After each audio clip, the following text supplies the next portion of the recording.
अस्सलाम वालेकुम दोस्तों, आज हम आए हैं औरंगज़ेब मार्केट। ये इमेजिन रोड पे है, दिल पसंद के बैक साइड पे है।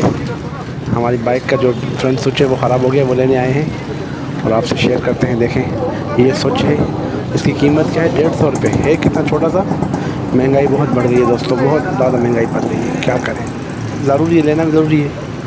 क्या कर सकते हैं, मेन चीज़ें नहीं लेंगे तो काम नहीं चलेगा ना। आप ये वॉच करें, देखें, बाइकें रिपेयर हो रही है। यहाँ पे मैकेनिक बैठे हुए अपना अपना काम कर रहे हैं सारे औरंगज़ेब मार्केट में।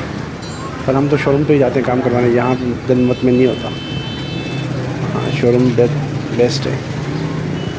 ये देखें भाई, कराची का खूबसूरत रोड और ये बाइक मार्केट है।